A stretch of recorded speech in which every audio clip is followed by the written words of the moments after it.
All right. It's There Will Be Banter, and we are back, and it is 2 days post the election, but that's not the most important thing that's gone on since we were last on these, I don't know, internet waves. We had Halloween. So Ron is still dressed up, the lovable CIA spook in full spook attire. How are you, sir? Covert. Only identifiable by his voice and his lovable eyes. And now to his left, my right, you have actually I don't know how to word. I can't speak already. It's been a rough week. Anyway, we have the back up to decent civilian reporter, Kristina Wong. How are you, ma'am? Welcome back to the decency level. Upgraded. Doing well. I see you got something on in the background. Looks official. Oh yeah, it's Aaron's favorite channel, MSNBC. No, I'm just kidding. No, I have no idea how we're getting this at all because he does all of the technology. So I mean, we don't have cable, but somehow that's playing. I mean, don't admit to anything on this. And then outside of that, we have the lovable gun-toting liberal. Hello, hello. I'm actually really excited that you decided to dress up as action figure therapy for Halloween. It's a really good So there's Veronika. There's Ron. It's also a self-encompassing COVID-19 mask as well as a Halloween disguise. So it's everything. It's a twofer. There you go. Okay, so let's state the obvious. Americans dressed up as voters this past week on Tuesday to go out and pick the new president. And as we are recording, we don't have one yet. So there's a few things I want to go over as the ISIS impersonator is now back to a Trump train conductor. Woo! The most official map, which is going to change at some point one way or the other, that I can pull up at this moment in time is the challenger, Joe Biden, has a called 264 electoral votes, and the incumbent, Mr. Trump, has a called 214 with several states still in play.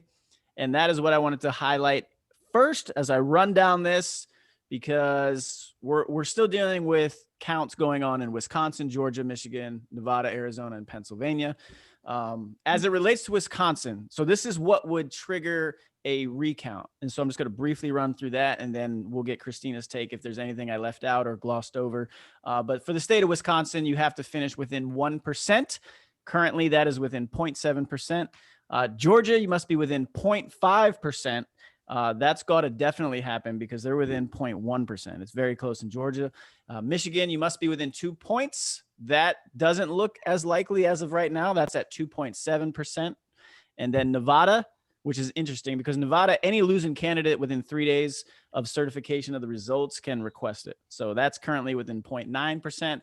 Arizona is very odd. So I don't really know how to explain this one, but it is automatically triggered at 0.1%. There is no deadline for the recount to be completed. And then there's a ton of stuff that goes on with the state attorney general that I'm too ignorant to know.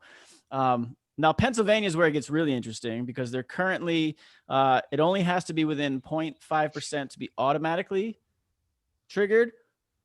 Otherwise, 3 registered voters can sign a petition stating that there's alleged voting fraud and a recount is automatically retriggered or automatically will happen. Did anybody know that about Pennsylvania of all places? It's useless trivia, but you're welcome. Now, Kristina, what I just dropped on you, what have I missed? What have I left out? Where are we at as of 6:09 Pacific time on a Thursday? Oh boy. Well, I mean, the counts change pretty much. Yeah, really. This has been a very stressful last several days, really late nights, waking up late in the morning. But anyway, the counts keep changing because there's new dumps, because amazingly, there are still some states that haven't, counted all their ballots. So I think like Arizona and Nevada, they're still counting. These states have, provisional, absentee, mail-in. Then you've got the military vote. So, there's a lot of outstanding ballots still. And so there's an update like every couple of hours, it seems. And I think Nevada says it might not get its full count until November 12th next week. And so in addition to, all that recount stuff, which was very good because I didn't know any of that, the Trump campaign has filed lawsuits in Michigan, Pennsylvania, Georgia, Nevada so far. And there could be more. And in each of these states, the rationale varies. For instance, in Nevada, it's voter, potential voter fraud. Some dead voters might have voted. In Pennsylvania, I think it was to get observers for the recount that weren't allowed to be there. So, I think they want to stop the count in order to get people, observers, to watch or just sort of, stop it before it's going on. And that's probably a good strategy for them, because right now I feel like the momentum is sort of the national momentum, the narrative, if you will, is sort of stacked against Trump, because obviously people in the media hate him. And so it's there seems to be sort of like this overwhelming sense of like this sort of hatred being unleashed. Like Anderson Cooper said, he looks like an obese turtle left out in the sun. So wow. That's so wrong though. That's definitely Mitch McConnell.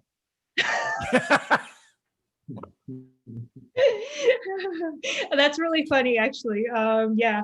And so speaking of like senators, Republican senators, most of them are good, they're on track to take over the Senate. House Republicans won really big and will probably continue winning some more seats. So now the question is, so there's the narrative that's sort of stacked against Trump, and the question is, what Republican senator is going to sort of stand up for Trump, and will Republicans stand up for Trump? So I'll just leave it there because there's so much. No, I think that's absolutely correct. And Ron, I'm going to come to you next. But first off, Veronika, what is your response to? There's been a lot laid out, but how are you viewing this through your lens? Before Ron just tees off, because he's been fuming, and we're gonna. He's ready. I can see that. I'll start off by saying, I'm going to give you guys a piece of advice that I was once given as a young girl in the dating scene, right?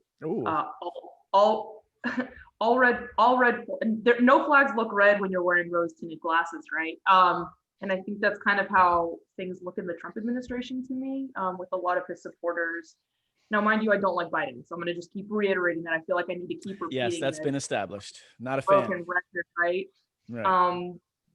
So, like, my biggest issue is that this administration has very cleverly, right, because it's calculated, delegitimized voting, mail-in voting as an avenue for voting, right? They've been saying it for months, and they've cast a lot of doubt on the mail-in votes, and even today, right, like Trump's Twitter is like somebody needs to take this guy's phone, like it's just blowing the fuck up, where it's you suspicious that all of these mail-in votes happen to be blue. Well, yeah, you told all of your fucking people to show up and vote.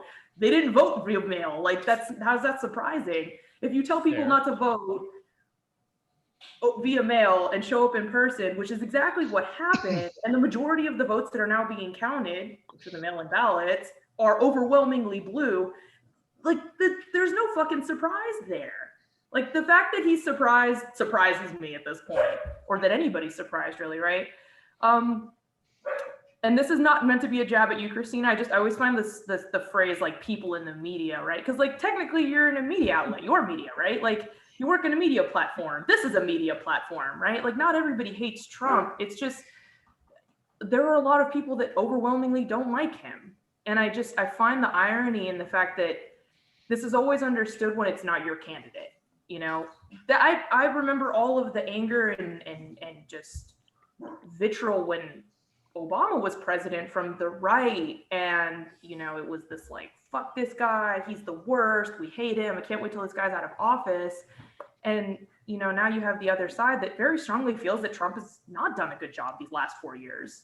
I don't feel like he's represented me as a citizen in any way, shape, or form. As a matter of fact, I'm pretty sure that there was a comment along the lines of, you know, my parents possibly being rapists and or drug dealers when they crossed the border. So there's always just this, hey, I know, you're very tough even the dog's upset. She's yes, you know, yes, you're from one of those shithole countries. I'm sorry, Chai. You know, but like, and it's always fascinating to me that like this almost hypocrisy and like this like cognitive dissonance happens every 4 years when it's the other team winning. And that to me, outsider looking in, because quite frankly, I don't give a shit what colors in the big house, right? Like red or blue, it doesn't matter. Ultimately, what it comes down to is the Congress, because they're really the ones that run everything. And they're the ones that are either doing nothing or doing something. You know, the president's a figurehead. And ultimately, I think I really need to do that civics lesson about now, don't I? Hang on, Ron, before you do it, hang on, because I just want to attach this to kind of what Veronika was saying, and I shared this with our. Go ahead, Ron. I grew up with Schoolhouse Rock. All right. So real quick, before Ron jumps in here, I shared this with our group little chat earlier, but Jason Whitlock wrote this earlier, and he's talking about the election, and he says, quote, "A blind, unconditional love of their leader fuels the energy and action of Trump supporters. They risk their health through maskless rallies, reputation through accusations of racism and sexism, and their personal safety via social media and Antifa harassment to stand with their hero. A blind, unconditional hatred of President Trump fuels the energy and action of Biden supporters. Their leader's ideas, policies, and resume are irrelevant. Biden is a tool to kill the Trump presidency. Nothing more." Ron, go for it, buddy. Wow. Well, first off, the president is not a figurehead. He heads the executive branch. He decides government policy. Congress's really only role is to appropriate money. And if that means they run things, then we're in a fucking world of hurt, because the Congress hasn't done shit in my lifetime unless they're poked and prodded and guided by an executive branch. But we'll leave that there, because I find that just amazing. And I also find it amazing that you sort of like wave the like nothing to see here, mail-in balloting, there's no fraud and everything like that. And first off, let's talk about the way the enemy, and I'm not even going to give them the benefit of the opposition, they're the fucking enemy, has conflated absentee ballots, which is a well-established procedure in all 50 states. And those of us who've all been in the military and been overseas, we've all applied for absentee ballots. Know that. And suddenly voting by mail. So we have multiple examples in the media that are well recorded and documented, especially here in the last couple of months, of unsolicited ballots showing up at addresses in various states to multiple people who may or may not have lived at this residence in time. So, I mean, gee, Kristina, are you going to mail in that ballot? Yeah, I'm kidding. No, but you bring up a good point. Sorry, I'll let you go ahead because you're definitely on a roll, yeah. But the other thing is that, I mean, we've seen multiple examples of voter fraud, and so let's say mail-in ballots. Okay, we'll accept that. But the thing that makes mail-in ballots so susceptible to fraud and deceit is that there's no verification of who the voter is that's sending it in. Again, I refer back to absentee ballots. There's a procedure. No, I mean, if you look at different states, especially these battleground states, Veronika, with that skeptical look on your face, that there's no verification. Yeah, I can sit there and write I can write the name on there and Scrabble. There's no requirement to verify who the voter is. and things like that. And I don't even want to start getting into the whole thing about voter ID and, oh, that's voter suppression. I mean, fuck, you need a fucking ID to do just about anything, like get on an airplane, to open a bank account, to buy liquor if you look underage, like you guys all do. And Oh, I got except, I got a bar behind me. I'm good. yeah, but anyway, so you don't need an ID to vote in every state. It's state dependent. but you should. I voted in person. I did not have to show an ID in the state. Well, I voted in person in South Dakota, and I still needed to produce an ID to prove that I was who I was, and that's a good thing. But state laws are state laws. I know. But what I'm saying is that should be across the board state laws in all 50 states. I mean, how do I know that you really are Veronika? You could show up and say, "Hi, I'm Veronika, and I'm here to vote," and they're going to go, "Okay," and then Kristina could walk in and say, "Hi, I'm Veronika at a different polling station. I'm here to vote." Okay. No. They can't accept that I have to register for a specific county, and that county will determine whether or not what voting location I can go to. And that's right. But what if multiple people? She could send a provisional vote that way, but ultimately when they see that I already voted somewhere else, they're going to cancel each other out. It's not going to count. The other thing why are you so reluctant to show your ID to prove who you are? What's the big fucking deal? I mean, why not? I'm explaining to you what the state law is. Yeah, I got it. I understand the state laws differ and everything like that, but the Democrats use that as a major argument not to implement voter ID because they claim it will suppress the vote. But they don't seem to mind that that you need IDs to do all these other things. So there was a really good piece that two of my colleagues did that sort of lays out urging people to sort of using coronavirus to urge people to vote by mail because you can do more of these, because there is more room for potential fraud. And I was listening to a Heritage conference call today, and Heritage is a very respected conservative think tank. And it does sort of mail-in balloting and mail-in voting sort of, allows for things like ballot harvesting, which is legal in California, which means you go and collect the ballots and then you turn them in for people.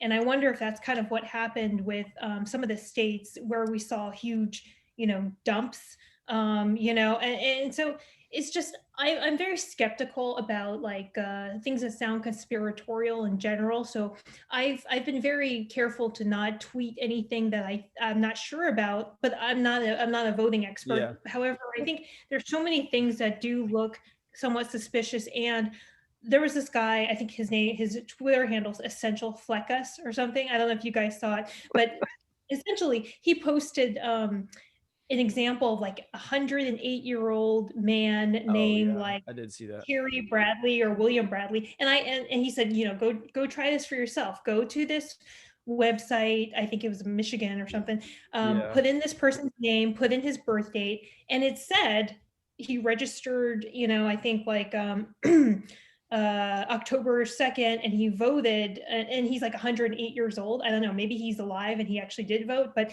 so that's very suspicious. And I know a friend who said he hasn't lived in Arizona for years, but he still got a ballot. And I didn't get what was actually illegal about that, because when I moved here from California, I was still getting a mail-in or absentee ballot.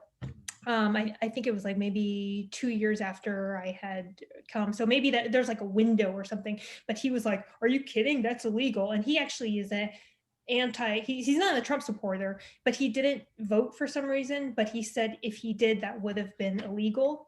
There's these little. It's a felony to vote twice. I mean, but as I said, but he did vote twice. I find it really interesting, making voting accessible doesn't make it illegal. If you vote twice, yes, you fucked up. That's a felony. And I need to clarify something here. Mail-in votes are absentee ballots. They're the same thing. No, they're not. They're not. No, they're not. In California, they sent them out unrequested to all residents. That is not the same as an absentee ballot, where you, the voter, send in a form through the county and request a ballot. Each state has a different process. That's kind Yes, of and that's So- I got that, but All right, hang on. you and I know that absentee ballots have to be requested by the voter. Mail-in ballots, especially in large blue states like California, they were sent out unrequested, multiple envelopes of ballots showing up at single residences. So Okay, don't hang even on. don't even sit there and conflate that shit. All right, hang on. Let's bring it back. Hold on, Veronica, hold on. So I'm going to give two personal and albeit anecdotal, but they are what they are. Prior to going on to active duty once upon a time, I worked for the Postal Service in downtown Orlando, Florida. Blue county, but the state went red. Right? Yeah. Did you wear a little postal outfit? Yeah. So I started out as a carrier, and then I was a delivery supervisor, and as you must a have looked carrier, awesome in the shorts.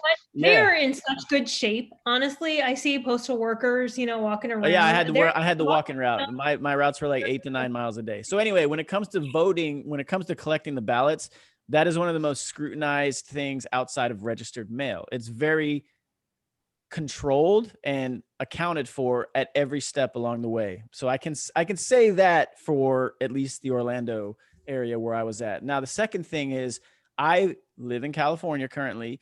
My registered state to vote is still the state of Florida.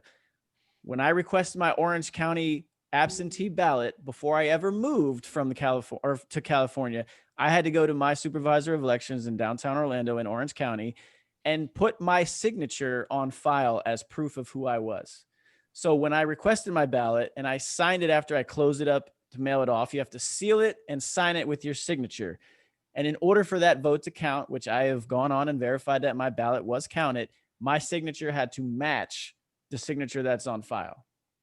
So there are some control measures put into place. I don't want it to just seem like anybody can do that, which I get. There's a lot of frustration if you don't know an individual state. I'm speaking specifically from personal experience in the state of Florida. Kind of goes into line with what Veronica's trying to explain, as every state has different procedures. I just highlighted these battleground states that are going to decide this election and how their process as it relates to a recount differs and varies. That's kind of well, we've already seen in Pennsylvania that the state Supreme Court says we're not going to follow the law of Pennsylvania, which says that the ballots all have to be postmarked by 8 p.m. or whatever it is on election day. They can receive them 3 days afterwards. So they're already changing the rules.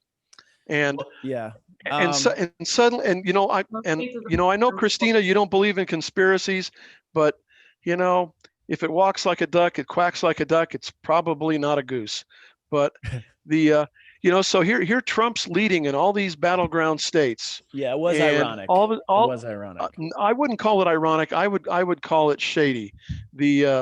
And all of a sudden, we're all too tired. We forgot to take our little nappy earlier today. We're gonna go home. And then suddenly the next day, remarkably, every single ballot they found, wherever they found, suddenly they were all for Biden. I can say that very frustrating too. It's just sort of, the evening of election, everything, started out pro Biden, but then everything started shifting towards Trump. And you could see that most of the count was in for like North Carolina, but there was no call. I don't even think there's a call now. And no, there's not. It's at 90%, I believe. And he's ahead by how much?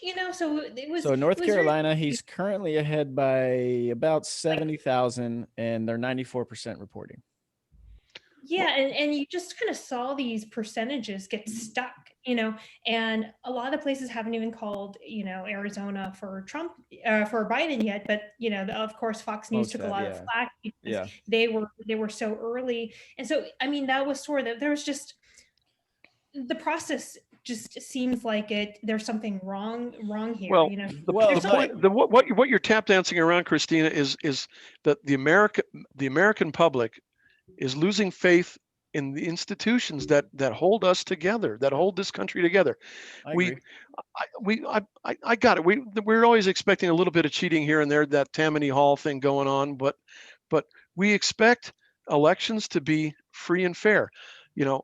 What was it? One of our friends when he woke up the morning after the election, he says, I went to bed in America and I woke up in a banana republic. Oh, And I mean, I participated or It was called an illustrious present. you would know. Nothing was a joke. Oh, okay. Don't give up your day job. hang on, hang on. I didn't hear the joke, so I'm just going with, hey, but I mean, I was present during 2 Afghan presidential elections and 1 Iraqi election. And well, yeah, that's I mean, no one got blown up at the polls, at least. Well, thank goodness. Knock on wood. Shit, it's not over yet. This is true. But what I'm saying is that the integrity of our elections is suddenly, we don't know who to trust. It's not Russians and what all and hacking some sort of voting machine or whatever.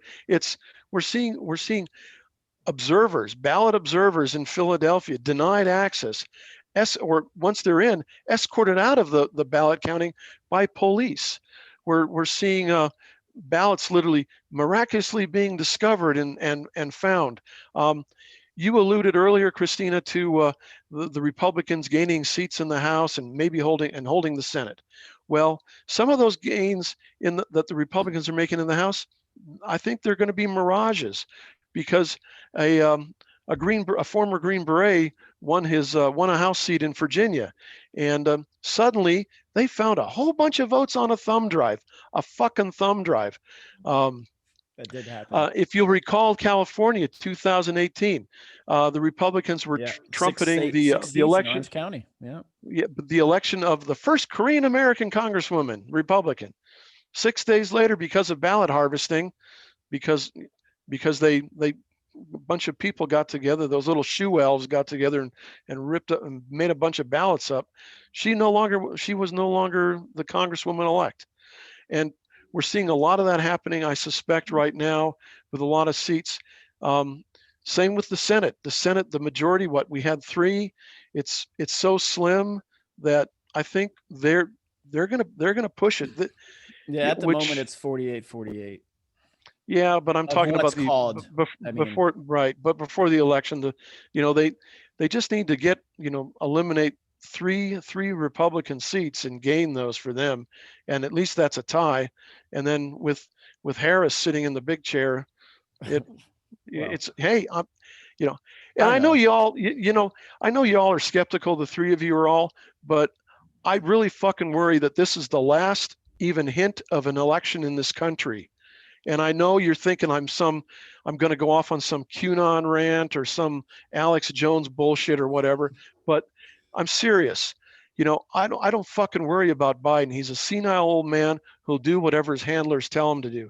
I really worry about Marxist President Harris coming into the Oval Office.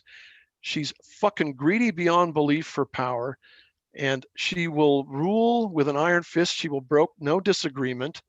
And and she will destroy this fucking country. And if you think that we're going to have free elections in 2022 and 2024, hell, Harris will start the ballot process, making up the ballots already right as soon as they get into office, so they can dump a fucking million ballots wherever they need them at whatever time. All right, a lot going on there. Veronika, so I just wanted to throw that bomb into the pond.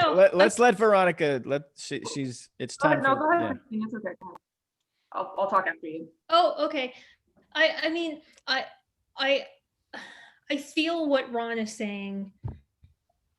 I guess I'm trying to put on it's not even optimistic. I mean, I feel helpless. I feel pretty helpless because I am not a lawyer. I can't go down to Philadelphia and, I can't watch the ballot counting. It feels not fair. I feel helpless. I feel kind of angry. I feel kind of, I don't know if I feel, sad probably isn't the word, because I'm not really resigned. Some folks are just getting resigned now. So, yeah. So Ron's, I think you're sort of expressing, some of the things I feel, but maybe suppress. And I am as afraid, of the scenario that you point out. Once upon a time, I was a Democrat, and the Democratic Party is sort of unrecognizable right now, and they've just kind of gotten crazier. And I've been a direct recipient of that since I went to Breitbart, which is like a very, conservative outlet. And I just see this ugliness that I never saw before coming from, Democrats. And I'm part of like I'm part of like different group chats. I have lots of Democrat friends, and just the way they're talking, even my family. Of course, I don't want to get too personal here because we have to, be careful about who we talk about. But it's just, the way they talk about the Trump voter.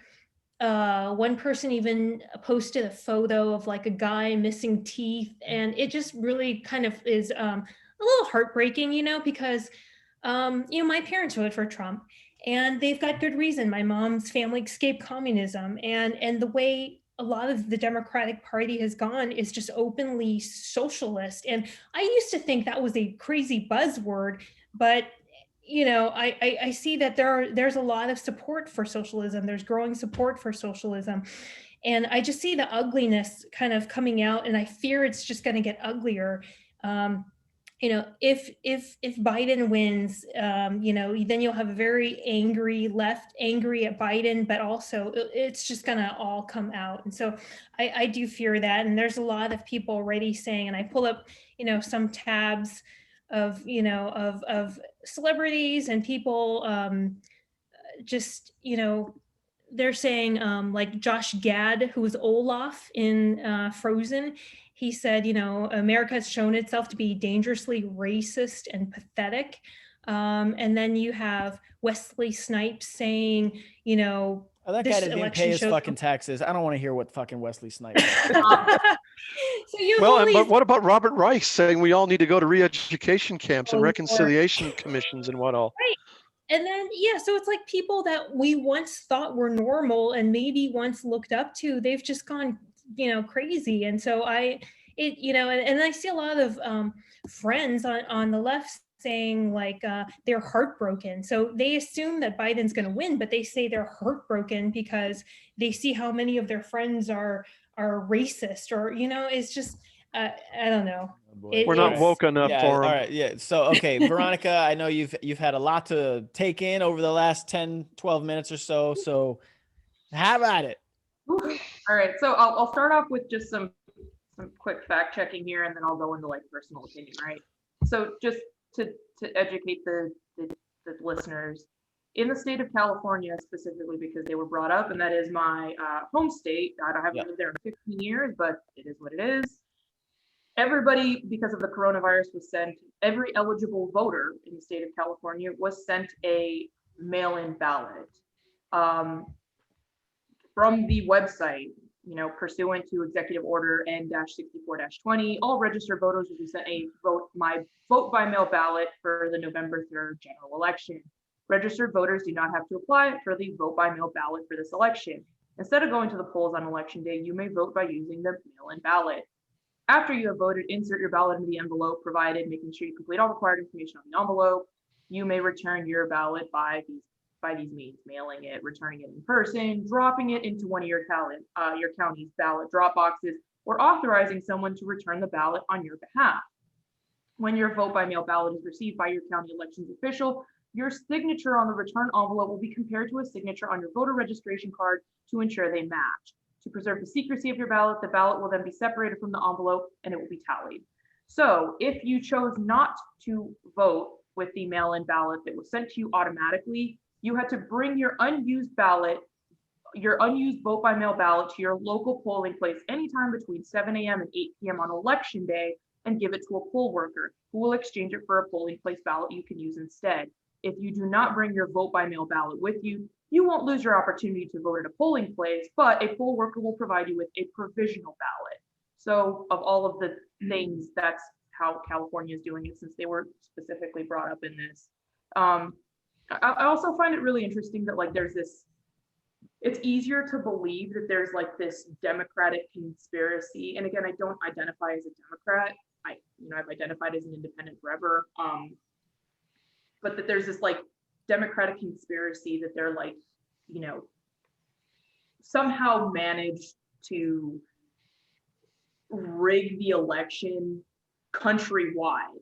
Yep, there sure is. Favor, but they're also too stupid to do literally everything else. Like, how do you pull both of those things off simultaneously by being like a functional fucking idiot, but also smart enough to like dupe an entire country and like make literally millions of votes appear out of nowhere across several states? You want to know how? Because they have a compliant passive media, Kristina being the exception to the rule. They have big tech who actively suppressed information. They will not publish the Hunter Biden story. They won't allow it to be sent. Hey, it's suppression of information. You know, the thing, you ever eaten frog? You ever eaten frog legs? You know how you boil a frog? You turn up the temperature gradually. You turn up the temperature gradually. And guess what? We're in that fucking pot of water, and the temperature is being turned up gradually. I mean, there's been some research done. Mark Elias, he's an election law attorney. He's a DNC operative. Yeah. He was a general counsel to John Kerry and Hillary Clinton. He also worked with Al Franken. Okay, he has been working diligently since the Kerry campaign and the Hillary campaign to change the election laws, redistricting, gerrymandering in all the battleground states. He, by the way, he also helped the Clinton campaign hire Fusion GPS or GSP or whatever the fuck it is. Yeah, GPS.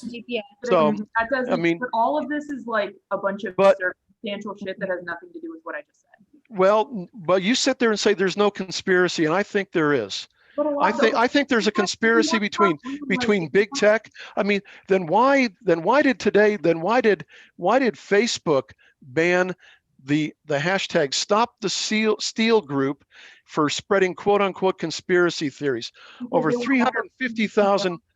Because of everything that happened after the Kenosha shooting, they had to be more diligent about violent rhetoric being used.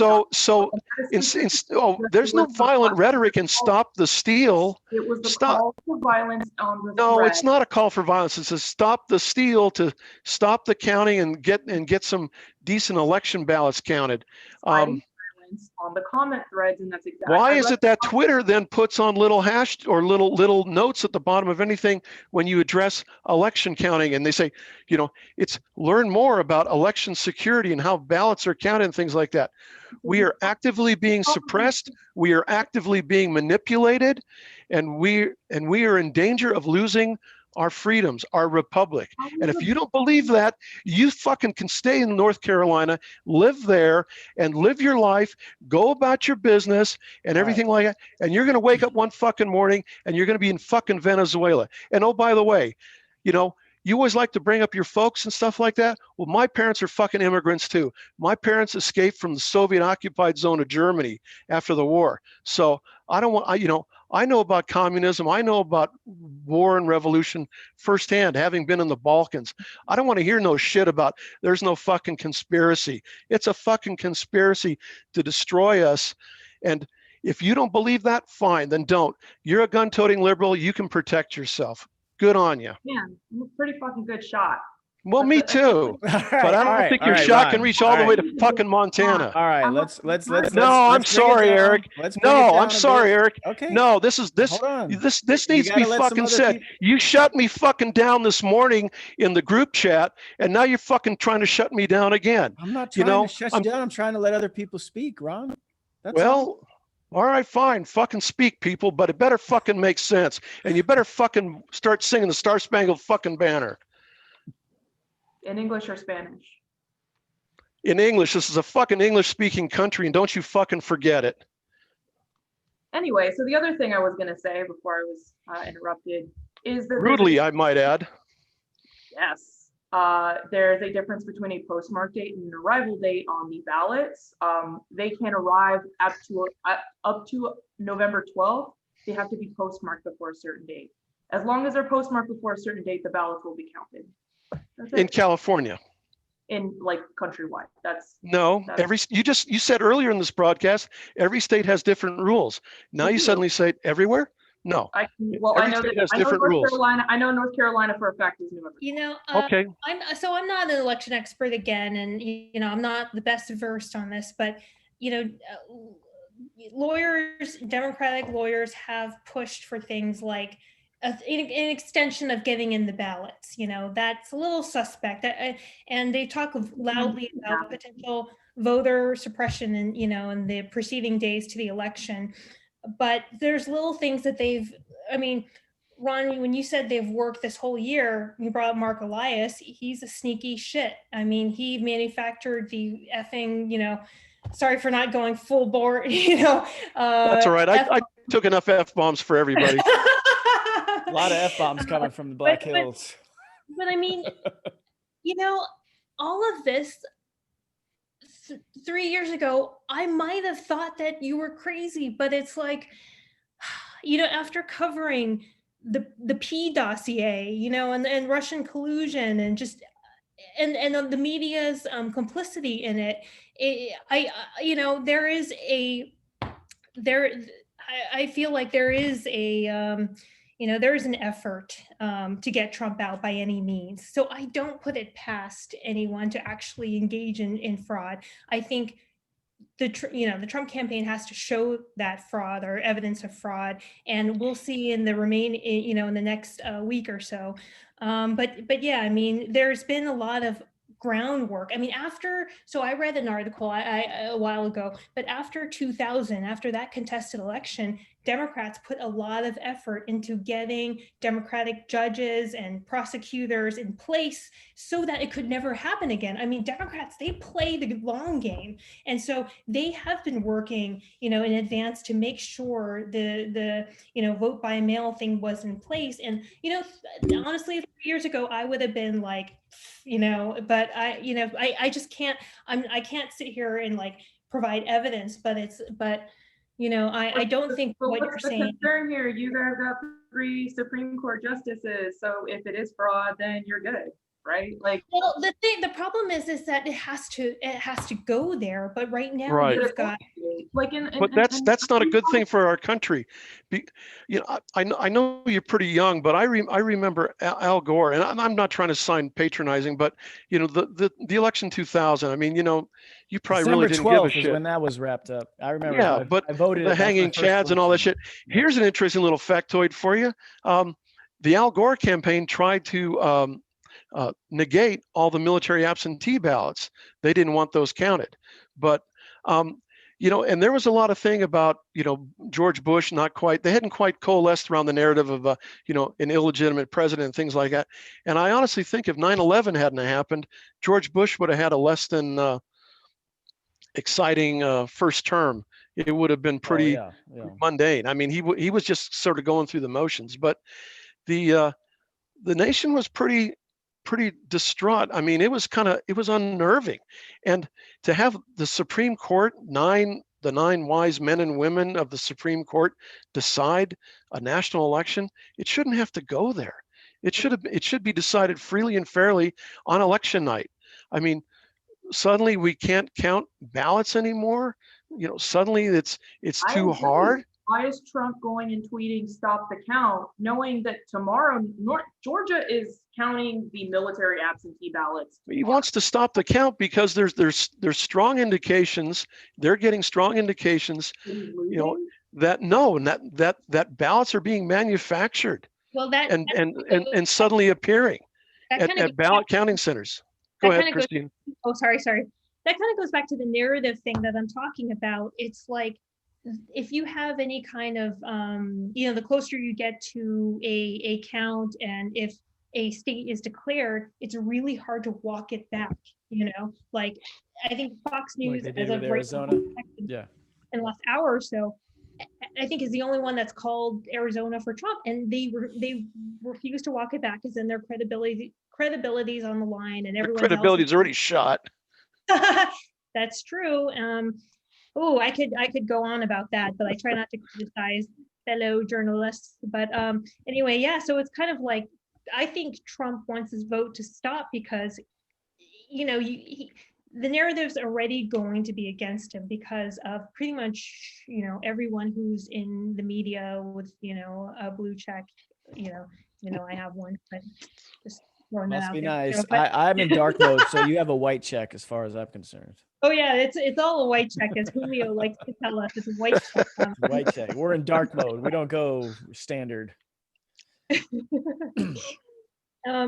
yeah, so I mean, I think, people are just, they're openly mocking him, and just, he needs it to stop now, because otherwise he won't regain it. And I think it's part of the plan, is just to demoralize people. And there were a lot of people talking about the polls, I mean, and just how wrong they were, and how they amount to sort of suppression polls. And I can tell you that, my mom, she was, a week before the election, she was feeling really down. She had voted for Trump, early voted, like more than a month ago. And she was like, she was already getting sad that, she was like, I don't know, the polls are really bad for him. I don't think he can, so it didn't really suppress her vote, but who else, would it have suppressed, if, I mean, hold on, Kristina. I get what you're saying, but as we speak, we've got record turnout. So that's where I think it was more voter depression than voter suppression. Yeah, I mean, I get what a lot of everyone's saying, and I just want to bring this back in between the four of us, because we've been able to do these every week very cordially and respectful of each other. And I get there's a lot going on. Both sides are very fired up because things are not going the way that either we want or would like them to go. But I just want to bring this all back. We're all friends here, or we should be. We're all on the same side in terms of we all fly the red, white, and blue. At the end of the day, I don't want anyone getting off of this and feeling negatively one way or the other about someone that we are sitting here talking with tonight. So I just want to say that, okay? And I'm not trying to cut off Kristina. I just want to remind us all that, hey, I know Ron's fired up. I know he takes this very deeply. And I want to bring to light the fact that someone who has held the positions that Ron has had in his career, and he feels the way he does, I think that automatically sends a message that it should be maybe looked into and taken a little bit more serious than just your crazy fucking uncle on Twitter, for example, or Facebook. Okay. Because there is a lot of that going on, and I got it. But Ron's not some dude who just decided to hop in this fucking Zoom chat and spout these things off. The guy's resume is go to far. I could get my beer and barbecue tank top from Nevada guy and wear that. Don't do that yet. But all right. Hey, so but Kristina, so people aren't demoralized. We're pissed off. Yes. And that's not demoral. Yeah. And I think, get out of the Beltway, come into the heartland, come into flyover country, and people are pissed off. And, to quote the old movie Network, we're mad as hell and we're not going to take it anymore. Absolutely. Yes. But demoralized that's what I meant with the whole narrative thing is like, Trump can't really give an inch right now, because if he does, it's all effing over before all of the ballots are counted, because already everyone's just, everyone on Twitter and most of the people in the media, they're just chomping at the bit. They're already calling him like the crazy uncle. I mean, Twitter, it won't be long before Twitter just takes away his Twitter account. I think there was a report today saying January 19th, they're going to treat him like a normal person or something if he doesn't win again, and he won't be protected by Twitter. But I think the scary thing is, if it can happen to him, it can happen to any one of us. And I make an anonymous account. And that's how independent businesses get to run themselves. It's fucking crazy. Capitalism, man, sucks to suck. Oh gosh, I think I mean, it's just being sort of a recipient of this sort of suppression, I guess you would say. Yeah. Just having to worry about watching your words and being, and seeing a lot of conservative accounts get just suspended or banned or restricted or whatever. Like, I lost 100 followers since yesterday. And that's way more than normal. Every Friday Twitter does like a purge. So, I expect to lose followers. I'm not like a narcissist here, but I mean, so I have this little, app or whatever program that checks who unfollows you, and it shows you how many were suspended or deleted or whatever. And most of them are suspended or deleted. And I checked one, and it said, oh, this is restricted. It says, do you really want to view this? And I did. And he's tweeting about the election, and that's not cool. And I think a lot of liberals may not understand what this feels like, to just be sort of got fucked over twice. I don't want to hear it. You got banned? Definitely know how it feels to be pissed off and disenfranchised. My candidate never won. Ever. So you voted for McCain then? Honestly, I didn't dislike McCain. You what? I didn't dislike McCain, but McCain was a turd. Palin wasn't fucking doing it for me. McCain would have had my vote if he'd have picked a better running mate. I loved McCain. I know that's a very unpopular view on the right, but I was, I was with the fucking patriot through and through. He was a what? He was a patriot through and through. I don't know why people hate McCain so much all of a sudden. I don't hate McCain. I just thought he I still remember when he was chairman of the Senate Armed Services Committee, and SecDef Gates came, and McCain was almost doing the Nikita Khrushchev pounding the shoe on the podium thing, wondering how come we're not getting involved in Libya. This is all before Benghazi and everything like that. And McCain just Gates let McCain rant on. McCain finished. He responded. He said, well, let me explain to you how difficult an operation like this. And he basically gave military genius Senator McCain a warfighting tutorial 101 about movement of forces, logistics, everything else. Personally, I had an experience with Senator McCain when he showed up in Afghanistan at one of our bases, and we're all told, he's an important guy. Yeah, I know that, and his staffers are with him. Yeah, we know that, and he's going to, be prepared to give him like a quick 10-minute, sit rep brief on what's going on.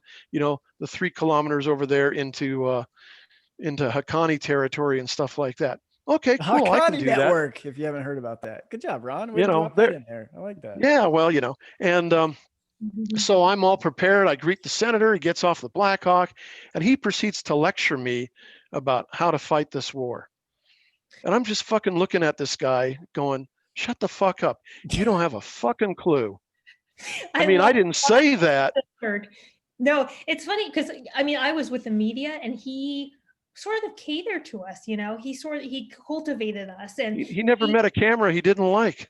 And that's true. And I totally fell for it. And it wasn't until later, that I realized that there actually were a lot of people, including many vets who don't like McCain. I think the founder of the Rolling Thunder did not like McCain. And so when Trump didn't, when he made that, I don't like heroes or I don't like people that are captured. Right. That actually resonated with people. And that's something the Beltway didn't get. I've lived here for a long time. So it was like, oh my God, he said that, but it wasn't a killer because there's actually a lot of people like Ron, who actually, well, if you read McCain's biography about, or the McCain family story, his grandfather and his father were 4-star admirals. Both his grandfather very instrumental in World War II, and then his father was the 4-star admiral when he got shot down. By his own admission, he was a mediocre naval aviator who had a serious alcohol problem. I think if he hadn't gotten shot down, he probably would have either fucking crashed an airplane, or he would have gotten cashiered out of the military for some alcohol-related incident. Getting shot down was probably the best thing that ever happened to him. And when he came back, he created a narrative. He created a legend. And because he couldn't fly anymore because of his injuries, he became the Navy's legislative liaison. And he built networks. And he built a story about himself. He built a legend. And it was fucking awesome. Yeah, 5.5 years in captivity is pretty. Hey, awesome. I'm not, I got, but there's also some people that seriously suspect that he turned turncoat. And I don't believe that, but there are some fellow POWs that suspected that he turned turncoat. He provided aid and comfort, information to the enemy, whether voluntarily or not. But all right, let's bring it. John McCain's not the story. Anyways. So Veronika, I'm going to give you the last word here. Yeah, I'm going to give you the last word here. We're at about the hour mark. I want to bring it in and wrap it up. So let's we'll let Veronika take us home, and then we'll go around one more time and we'll call it a night and start the bourbon flowing. Yeah, I'm going. I guess I know that McCain wasn't the story. I guess my last remark on that is that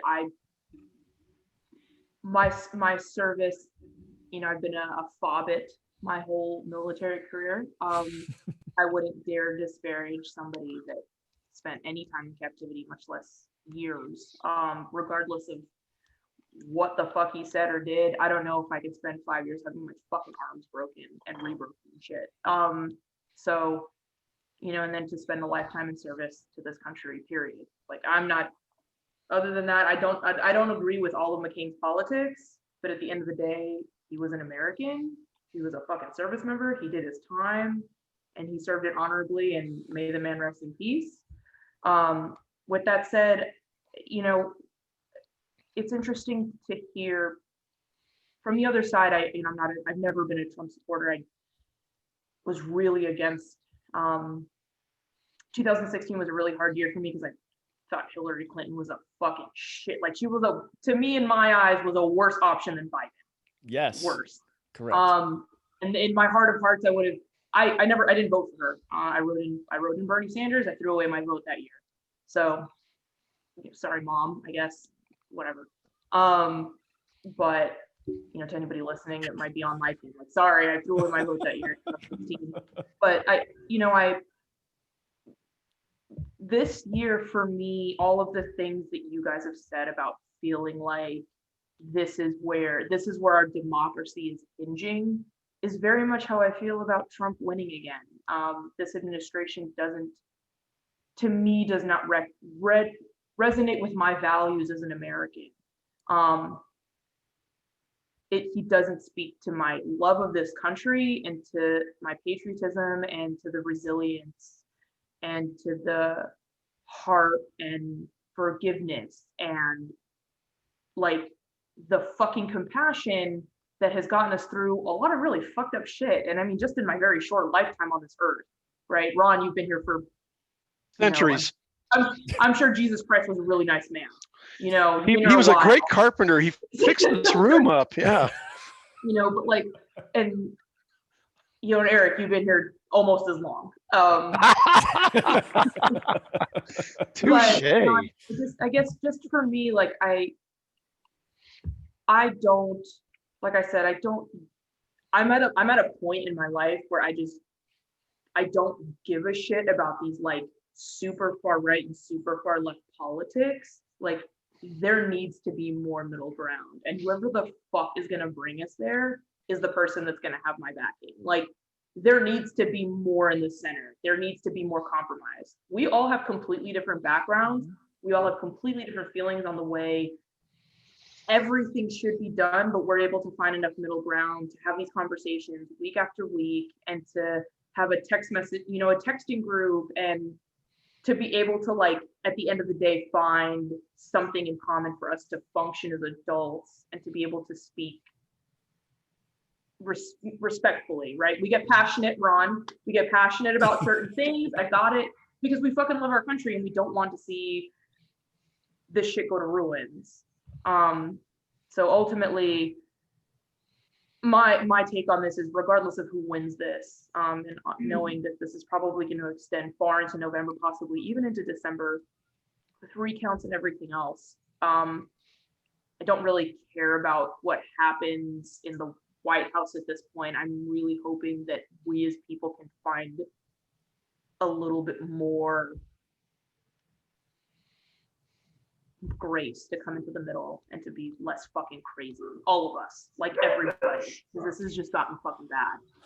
Yeah, I think that's well said. And we will pick up at some point next week and kind of see where we're at from here. But I think everyone's kind of laid out their passion and showed just exactly how they feel. And I think it's something that we all kind of needed to do, whether we've all done it independently or not.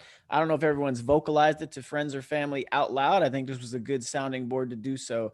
And I'm glad you all three of you are here with me, at least this week, to do that. I don't take any of you for granted. I do appreciate each one of you giving your time each week. I respect your passion. I respect your diversity in beliefs and views. And we're going to get out of here now. Okay. So remember, you may not think like all of us, but you probably think like one of us. And I hope it was on display tonight. I hope you listen to this. I hope you follow and subscribe. And I hope to see you again next week. There will be banter.